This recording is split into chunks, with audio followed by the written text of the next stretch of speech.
On Tennis Image, here's wishing for less pain for Andy Murray, seen here during the Brisbane International. CreditCreditSaeed Khan, Agence France-Presse, Getty ImagesNot. Much head-scratching is required when it comes to deciding how to start a wish list for tennis in 2019, a sport that has long been concerned about punching below its weight, spent too much of last year elbowing itself in the ribs as its too numerous leaders traded blows and crossed purposes. This is no way to run a niche sport concerned about market and mind share in a ruthlessly competitive global entertainment landscape. Improvement is all the more urgent with tennis's biggest stars, Roger Federer and Serena Williams, both 37, and so with a new season about to get serious with the start of the Australian Open on Monday. My no. One wish for tennis is unity. In an ideal world, that would mean unified governance. It will never happen, but what we need more than anything is a commissioner, said Brad Gilbert, the longtime player, coach and analyst. That would require each of tennis's 7 governing bodies to cede some of its authority, a situation that would probably require an existential threat to the game's viability or profitability. Image a wish for an end to a player's right to catch a serve toss without penalty. Roger Federer serves here. Credit Fabrizio Frini, Agence France-Presse, Getty Images. In an imperfect but still better world, unity could also mean a genuine players' union. Why not men and women together while we're wishing? That could make for more meaningful progress on tennis's now intractable issues through tough negotiations with those who own and operate the tournaments. In the current system, the players and regular tour events are in partnership, an unusual arrangement in professional sports that can make consensus and change difficult.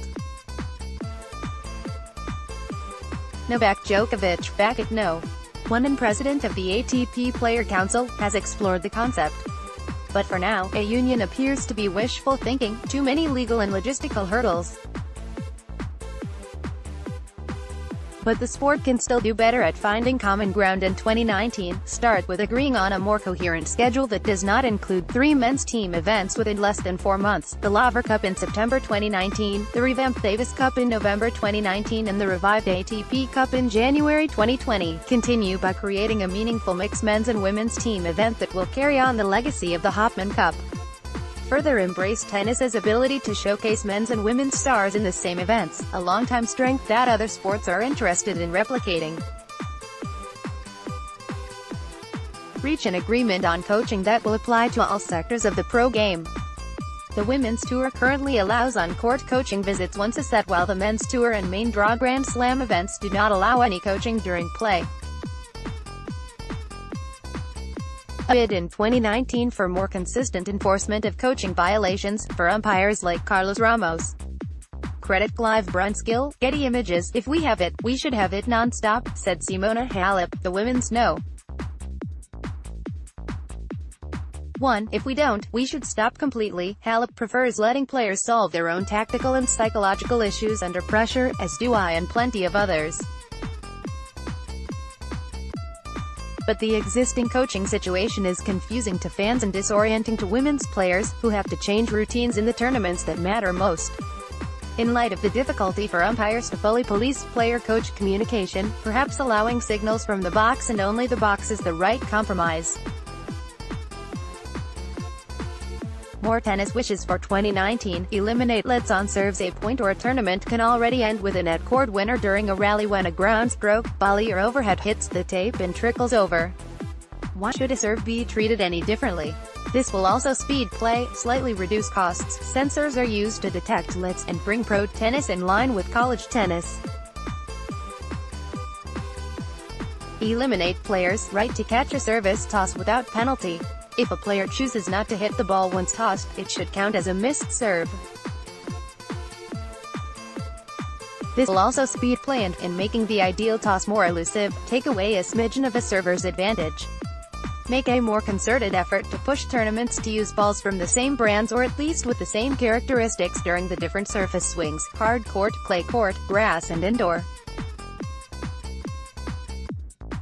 Few things irritate players more than significant disparity between balls week to week, and there is concern that abrupt changes can lead to injury. The ATP is working on this issue. Time to hurry up. provide players and coaches with detailed information about court speed and ball characteristics well in advance of a tournament to allow competitors to better prepare. This might also help reduce injuries. And a wish for fewer injury timeouts. Caroline Wozniacki is attended to during the Australian Open last year. Credit Scott Barber. Getty Images permit fans to enter a stadium as the players' change ends after the first game of a set. The current policy, which typically does not allow fans to enter until the changeover after the third game, leaves too many paying customers waiting for too long.